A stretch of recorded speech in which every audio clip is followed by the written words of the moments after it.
Hello बच्चों, मेरा नाम है आकांक्षा वर्मा। इसके पहले मैंने आपको चैप्टर 4 कंप्लीट करा चुका है। आप मेरी पिछली वीडियो में जाकर देख सकते हैं। और आज इस वीडियो में हम अपना chapter 5 acid base and salt complete करने वाले हैं। एनसीईआरटी का क्लास 7 का चैप्टर 5। Let's see. तो इसमें acid base and salt main points यही हैं कि एसिड बेस और सॉल्ट्स क्या होते हैं। फर्स्ट ऑफ ऑल मैं ये टेल दूँ कि जो भी अपनी अपनी डेली लाइफ में एज्यूम मतलब किया होगा, ऑब्जर्व किया होगा कि जो लेमन होता है, मीन्स जो नींबू होता है, जो इमली होती है, आप सब ने ये सब तो खाई होंगे नॉर्मल ना। तो ये सब जो होते हैं ये कुछ खट्टे होते हैं, शुगर होगी मीठी होती है, विनेगर देख लीजिए, सॉल्ट देख लीजिए, तब सब कुछ टेस्ट थोड़ा अलग होता है। किसी का बिटर होता है तो किसी का सॉल्टी होता है, किसी का मीठा होता है ना जनरली। तो क्या ये टेस्ट जो आपको पता चल रहे हैं ये अलग अलग क्यों है? तो यस, इसके पीछे सिर्फ एसिड बेस एंड सॉल्ट्स का ही कमाल है। तो सबसे पहले मैं एसिड की बात बता दूं तो एसिड जो है एक लैटिन शब्द है। ये लिखा है यहाँ पे। मेन पॉइंट्स मैं आपको बता रही हूँ। इन सबको ये इस सिंपली इस टेबल में कुछ दिया है नहीं। इन सबको टेस्ट करना है आपको। लेमन को टेस्ट करना, ऑरेंज को जूस, ऑरेंज जूस टेस्ट करनी है, विनेगर टेस्ट करनी है। मतलब ये जितने भी इसमें दिए हुए हैं टेबल पे नाम, उन सबको टेस्ट करने के बाद आपको उसका नाम लिखना है कि वो कैसा है टेस्ट में। सोर है, बिटर है, मीठा है, कैसा है, ठीक है, कड़वा है, खट्टा है, कैसा। तो मैंने आपसे अभी बताया कि आप लेमन, टमाटो और ये सब शुगर वगैरह टेस्ट किए होंगे। तो इसका बेसिक रूल क्या है? तो एसिड जो होते हैं, एसिड क्या होते हैं? ये जो खट्टी चीज़ें होती हैं ना, वो एसिड होती है। सिंपली इसकी बेसिक सी मतलब डेफिनेशन अगर लिखेंगे तो जो खट्टी चीज़ें होंगी उन्हें आप एसिड कर देंगे। अगर क्वेश्चन पेपर में आता है क्वेश्चन पे कि एसिड मतलब इनमें से ये जो टेबल में दी हुई है कौन सी चीज़ें इनमें से एसिड है, कौन सी बेस है, तो एसिड की मीनिंग क्या होगी? खट्टा चीज़ों से, ठीक है। तो सिंपली इसमें ये भी दे दी गई है कर्ड, लेमन जूस, ये सब लिखना पढ़ने का फालतू नहीं है। तो मैं आपको मेन पॉइंट्स बता देती हूँ कि ये लिखा हुआ है। द केमिकल ये हाँ, the word acid comes from the Latin word acid which means are sour. Sour means होता है खट्टा, कड़वा, है ना, खट्टा होता है, बिटर मीन्स कड़वा होता है, ठीक है। The acid these substance are natural acid. ये एसिड्स होती हैं, नेचुरल एसिड्स होती हैं। जैसे कर्ड हो गई, दही हो गई ना, ये सब नेचुरल एसिड्स होती है क्योंकि ये नेचर से ही बन जाती है। लेमन जूस ये सब मिलता है हमें नेचर से ना।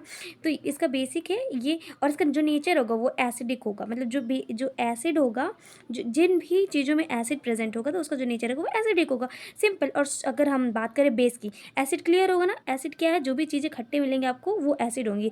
और जो चीज़ें खट्टी हैं उनका जो एसिड है, जो चीज़ एसिड है, जैसे लेमन हो गया, जो भी हो गया, तो वो एसिडिक नेचर की होंगे। और बेस क्या हो गया? अगर कोई भी चीज़, जैसे बेकिंग सोडा हो गया, बेकिंग सोडा को अगर आप देखेंगे, है ना, ये यहाँ पे लिखा what is baking soda. Baking soda आप देखेंगे, आपको रब करेंगे अपने फिंगर्स पे तो वो सोपली फील होगा, मतलब साबुन जैसा फील होगा।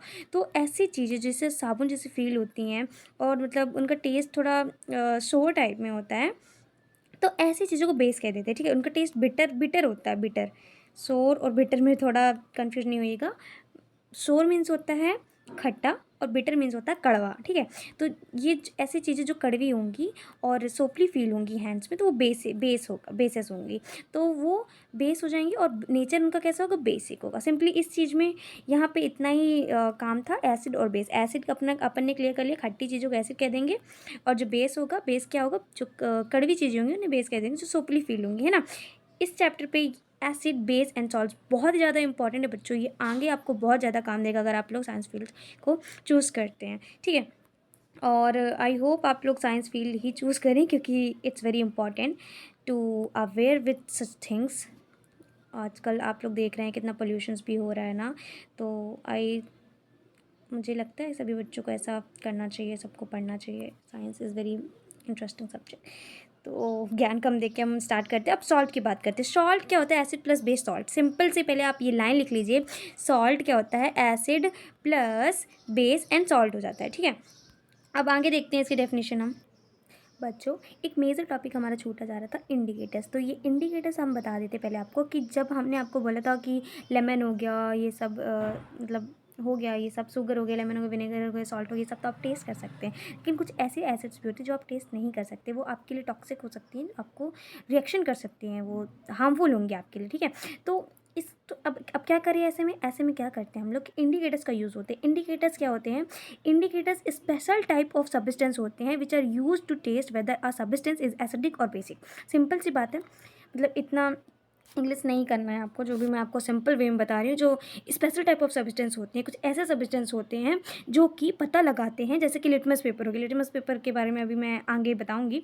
तो एक litmus paper is very very easy very easy example बोल सकते हैं, ठीक है। बहुत ही अच्छा एग्जाम्पल है लिटमस पेपर। लिटमस पेपर से पता कर लेंगे हम लोग कि कौन सा एसिड है, कौन सा बेस है, ठीक है। तो इंडिकेटर हो गया। सभी चीज़ों को आप टेस्ट करके नहीं कर सकते हैं, इंडिकेट कर सकते हैं कि वो एसिड की बेस है, इसीलिए हमारा इंडिकेटर बनाया गया है। नेक्स्ट देखते हैं।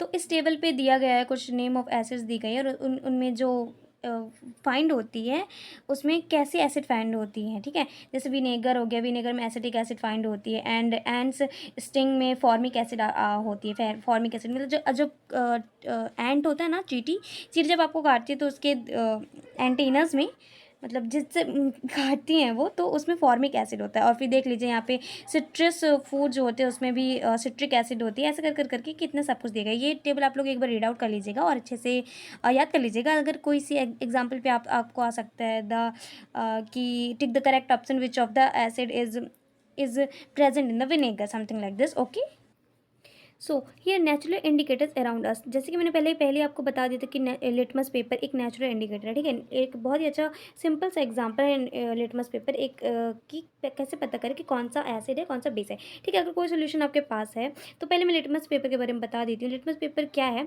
The most commonly use natural indicator. ये बहुत ही कॉमन नेचुरल इंडिकेटर यूज़ करने वाला है। जैसे कि इसमें और भी है, मतलब जैसे लिटमस पेपर सिंपल नहीं, चाइना रोज भी है, उसके बारे में हम बाद में पढ़ेंगे। लिटमस पेपर सिंपली क्या है कि इट एक्सट्रैक्ट सम लीचेस। उसके पास ना कुछ लीचेंस होती हैं, वो उसके कारण क्या होता है कि जो पेपर्स होते हैं, जो पेपर्स ये देखिए नीचे दिए है, ये पेपर्स टाइप में, ये पेपर्स आपको ये जो येलो कलर से दिख रहा है ये ब्लू है एक्चुअली में, मेरे बुक में दिख रहा है। तो आप अपनी बुक में देखेंगे तो ये ब्लू दिखेगा। और अगर ये स्ट्रिप पेपर आप किसी भी एसिड में डाल रहे हैं तो ये टर्न्स इनटू रेड हो जाएगा, ये वाला रेड में टर्न हो जाएगा। और अगर आप जो रेड वाला है उसको देखेंगे तो वो ब्लू में टर्न हो जाएगा। अगर एसिडिक हुआ तो वो ब्लू में टर्न हो जाएगा, और अगर कुछ भी नहीं हुआ तो वो सिंपल ही रहेगा, ठीक है। तो जो लिटमस पेपर है इसमें तो लिटमस बस दिया गया है, क्योंकि लिटमस एक लिक्विड सब्सटेंस में भी पाया जाता है और पेपर स्ट्रिप्स में भी पाया जाता है, ठीक है। सो और कुछ नहीं है इसमें, बस यही है। पर्पल कलर का होता है एक, और एक रेड कलर का। चलिए तो नेक्स्ट देखते हैं अभी। तो इसके बाद एक्टिविटी दी गई है। अगर आपको एक्टिविटी भी चाहिए तो आप बोल दीजिए, मुझे मैसेज पे कर दीजिए, कमेंट कर दीजिए कि मैं आपको एक एक्टिविटी पे भी वीडियो बना के दे दूँ। तो उस एक्टिविटी में आपको एक्सप्लेन भी नहीं कर रही होंगी, सिर्फ उसको मैं एक्टिविटी करके भी दिखा रही होंगी। तो ये बहुत ही ईजी एक्टिविटी है। तो आपको ये, अगर आपकी टीचर नहीं कराती हैं और अगर कराती हैं और अगर आपको फिर भी मुझसे जानना है इस एक्टिविटी के बारे में, तो मैं आपको आप मुझे मैसेज कर दीजिए, मैं आपको नेक्स्ट वीडियो पे इसका एक्टिविटी कर दूँगी। So next topic is China rose indicator. China rose indicator में आपको क्या करना है कि दो तो इन पेटल्स ले लेने हैं, कि जो गुड़हल के फूल होते हैं ना उनके पत्तियाँ ले लेनी है और अलग अलग बीकर्स में डाल लेना है। एक अलग अलग बीकर्स में डालेंगे, उसमें वार्म वाटर डालना है, ठीक है। थोड़ा सा गर्म पानी डालेंगे, उसके बाद फिर उसको थोड़ा देर तक कलर्ड होने तक वेट करेंगे, ठीक है।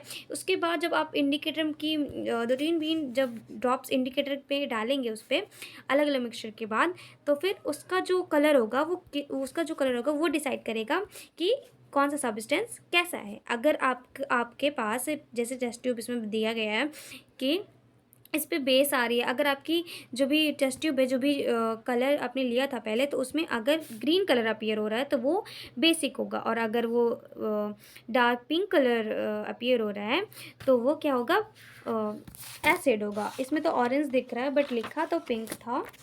लेट अस सी।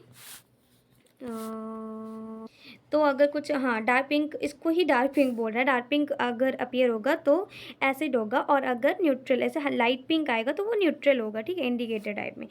तो सिंपल सी इसकी बात ये हो गई। अब नेक्स्ट, चलो मैं बता ही देती हूँ आपको। इसके बाद है एक्टिविटी 5.4। तो इसमें क्या करना है कि आपके टीचर जो होंगे, आपके टीचर ला रहे होंगे सॉल्यूशन हाइड्रोक्लोरिक एसिड का, sulphuric acid, nitric acid and acetic acid, sodium hydroxide, aluminium hydroxide, calcium hydroxide, lime water जिसे कहते हैं। तो ये सारे जब आपके टीचर ले आएंगे तो इसके बाद क्या है, स्कूल में आपको इसका फाइंड करना है, मतलब कि कौन सा एसिडिक कौन सा बेसिक है।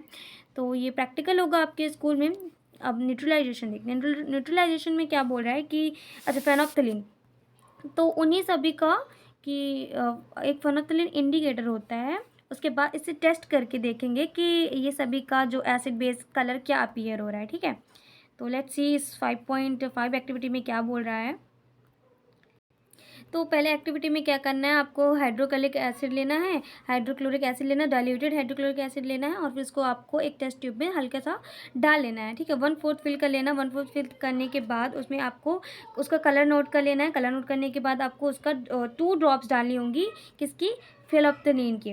फेनोल्फथालीन इंडिकेटर की 2 ड्रॉप्स डालनी पड़ेगी। 2 to 3 ड्रॉप्स डालेंगे तब उसके बाद जो आप उसको शेक करेंगे, बहुत ही आराम से शेक करेंगे। शेक करने के बाद आप उसका जो भी कलर होगा, टेस्ट होगा, आप उसे जेंटली क्या कर लेंगे, नोट डाउन कर लेंगे, ठीक है।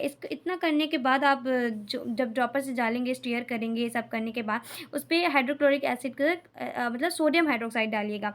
उसके बाद सोडियम हाइड्रोक्साइड डालने के बाद फिर उसको स्टीयर कीजिएगा और फिर जो कलर अपीयर होगा उसको नोट डाउन कीजिएगा। आपको जो कलर मिलेगा वो डिफरेंट मिलेगा कि कैसा मिलेगा, वो तो आप ही पे ही डिपेंड करेगा। मतलब जब आप एक्टिविटी कर रहे होंगे, आपने कितना फेनोल्फथालीन डाला है, कितना क्या डाला है, तो उसका जो रिज़ल्ट आएगा आप मुझे कमेंट करके बताइए। इसके बाद फिर आपको जो रिज़ल्ट आएगा उसके बाद फिर आपको डालना हाइड्रोक्लोरिक एसिड, हल्का सा हाइड्रोक्लोरिक एसिड। उसके बाद मतलब डाइल्यूटेड होना चाहिए वो, मतलब सोडियम हाइड्रोक्साइड फिर डालेंगे बाद में। इसको 1 ड्रॉप इसको डालने के बाद फिर थोड़ी देर थम जाने हैं, थोड़ी कलर चेंज हो जाए, फिर सोडियम हाइड्रोक्साइड डालेंगे। उसके बाद जो कलर अपीयर होगा आप को मैं रिज़ल्ट बता देती हूँ, वो लाइट पिंक होगा, ठीक है। तो ऐसा कलर अपीयर होगा जैसे कि इसमें दिखा रहा है, पिंक कलर। तो सिंपल सी बात है कि ये इसका रिज़ल्ट होगा और इसी प्रोसेस को न्यूट्रलाइजेशन कहते हैं। तो जो न्यूट्रलाइजेशन है यहाँ पे कुछ लाइंस दी हुई हैं, वो बहुत ही इंपॉर्टेंट है। जैसे कि पहली लाइन से यहाँ पे 4th 5th लाइन तक बहुत important. When an acidic solution is mix with a basic solution, जब एक एसिडिक सोल्यूशन मिक्स करते हैं बेसिक सोल्यूशन से, तो जो बहुत न्यूट्रलाइजेशन हो जाता है। न्यूट्रलाइजेशन का मतलब क्या होता है, दोनों के जो एसिडिक नेचर होते हैं, acidic nature basic nature destroy हो जाते हैं। तो जो आपका रिजल्ट बनेगा, जो सोल्यूशन बनेगा, वो तो ना तो एसिडिक होगा और ना तो बेस होगा। सिंपल सी बात इसकी यही है। आप इसको रीड करके देखना चाहते हो तो देख लीजिए। when an acidic solution and a base solution are mixed with a suitable amount of with a suitable amount, both the acidic nature of the acid and the basic nature of the base are destroyed. The result of the solution कहाँ चला गया, the result of the solution, ये रहा, the result of the solution is either be neither acidic nor base, ठीक है। आप उसको touch करके देखेंगे तो कुछ हीट जो होगी वो ऑब्जर्व होगी आपको न्यूट्रलाइजेशन की, तो वो जो हीट होगी वो रिएक्शन के थ्रू ही निकलती है, ठीक है। तो यहीं से ही आपकी एक बहुत ही अच्छी स्टोरी स्टार्ट हो जाती है सॉल्ट की। तो जब न्यूट्रलाइजेशन हो जाएगा तो क्या हो जाएगा कि वो सॉल्ट कहलाएगा, मतलब जो उसका टेस्ट होगा नमक वाला होगा, सॉल्ट वाला होगा। तो न्यूट्रलाइजेशन की जब रिएक्शन होगा तब न्यू सब्सटेंस होता है, जैसे कि मैंने आपको पहले ही बता दिया था, एसिड प्लस बेस क्या रिजल्ट आएगा, सॉल्ट। तो ये आपका जो फॉर्मेशन होगा।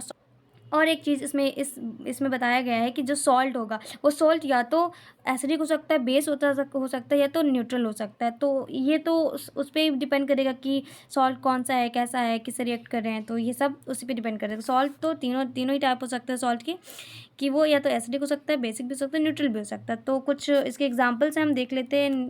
क्या तो अगर आप न्यूट्रलाइजेशन की जब डेफिनेशन लिखेंगे तो उस डेफिनेशन में आप लिख रहे होंगे कि the reaction between an acid and base is known as neutralization।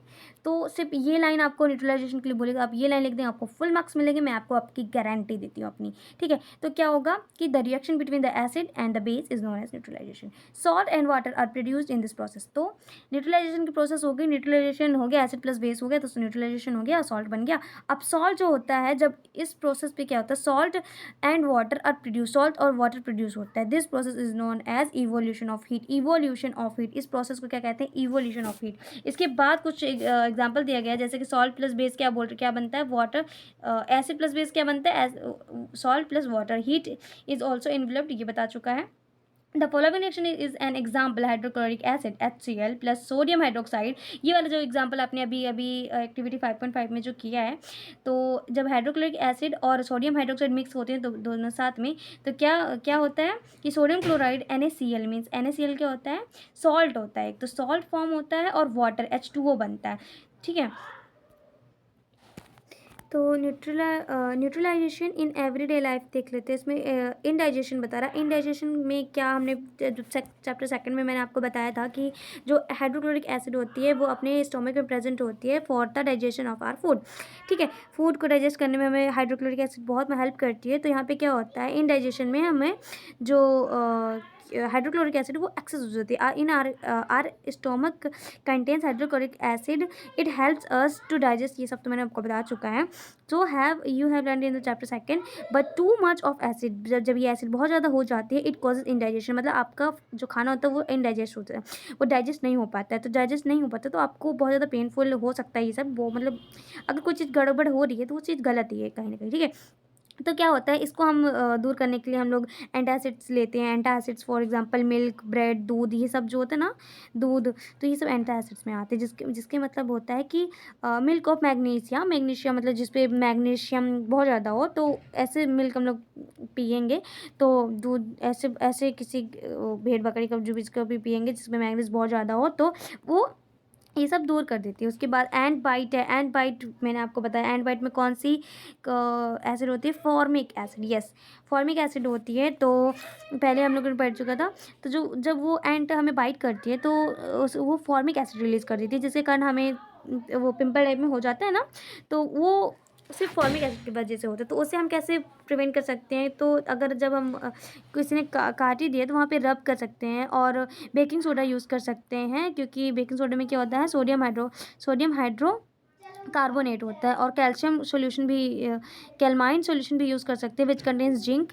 तो ऐसे सोल्यूशन हम यूज़ कर सकते हैं जो कि प्रिवेंट कर देगा हमें हमारी जो स्किन होगी ख़राब करने। इसके बाद है जो सॉइल ट्रीटमेंट। सॉइल ट्रीटमेंट का क्या है कि अगर कोई भी जो कहीं की भी जो सॉइल है, कहीं की भी खेती बाड़ी वगैरह कर रहे हैं, तो वहाँ की सॉइल अगर एसिडिक या बेसिक हो चुकी है तो वो एक बहुत ही कोज़ होता है कि जिस पे प्लांट्स ग्रो नहीं करते हैं। तो ये बहुत ही ज़्यादा इंपॉर्टेंट फर्टिलाइजेशन के लिए कि प्लांट्स जब ग्रो करें तभी ना हमारा रबी बनेगी, खरब बनेगी। जो भी हमारा प्लांट्स हैं, हम लोग खेती की जिस बारी की कर रहे हैं तो उसके लिए करना पड़ेगा। तो अगर हमारी जो खेत है, हमारा जो प्लाट है उस पर एसिडिक हो गई है, तो उस पर बेस डालेंगे। तो बेस क्या हो जाएगा, कैल्शियम ऑक्साइड और सक्कल्ड लाइम, कैल्शियम हाइड्रोक्साइड, ये सारे जो होते हैं जो बेस होते हैं, कैल्शियम हाइड्रोक्साइड, कैल्शियम ऑक्साइड, ऐसे ट्रीटमेंट करते हैं अगर हमारी एसिडिक हो गई है हमारी सॉइल। और अगर हमारी सॉइल कोई बेसिक हो गई है तो उसके लिए हम लोग यूज़ करेंगे कैल्शियम, ऑर्गेनिक मैटर यूज़ करेंगे, ऑर्गेनिक मैटर यूज़ करेंगे, जो कि ऑर्गेनिक मैटर क्या रिलीज़ करते हैं, acidic. Organic matter releases acidic which neutralise the basic nature of the soil. तो जो एसिडिक जब रिलीज़ करेगा तो वो बेसिक नेचर को ही neutralise the basic nature of the soil. तो वो क्या हो जाएगा, बेसिक्स पे रिच हो जाएगी, तो फिर हमारा सॉइल ईजिली वर्क। अब बेसिक फैक्ट्री वेस्टेज में क्या हो जाता है कि कितनी सारी फैक्ट्रियाँ तो होती हैं, इसलिए मैं कहती हूँ साइंस पढ़ना बहुत इंपॉर्टेंट है। देखिए, अगर कंटिन्यूसली इतनी सारी फैक्ट्रियाँ हो रही हैं और अगर वो अपना वेस्ट जो भी उनका केमिकल वेस्ट है जो अगर वो नदी में डाल रहे हैं, कंटिन्यूसली डाल रहे हैं, तो देखिए कितना हार्मफुल होगा। इससे हमारी नदी पोल्यूट होगी, हमारा जो वहाँ की फिशेज़ होती हैं जो इकोसिस्टम को मतलब पूरा मेंटेन करके रखते हैं, तो ये सब डिसबैलेंस हो जाएगा। तो इसे बैलेंस रखने के लिए फिर हम लोग ऐड करते हैं बेसिक सब्सटेंस ऐड करते हैं फैक्ट्रीज, मतलब किस पे, नदियों में वगैरह में, तालाब में तो ये सब अवॉइड करना चाहिए, है ना। तो ये हमारा लास्ट टॉपिक था फैक्ट्री वेस्ट। इसके बाद हमारा ये टॉपिक, ये चैप्टर पूरा ख़त्म होता है। अगर आपको और कुछ पूछना हो तो आप कमेंट कर सकते हैं। सो नेक्स्ट वीडियो में आपको दे दूँगी सारे इसके question answer. So thank you, bye bye, पढ़ते रहिए, स्टडी विथ फन।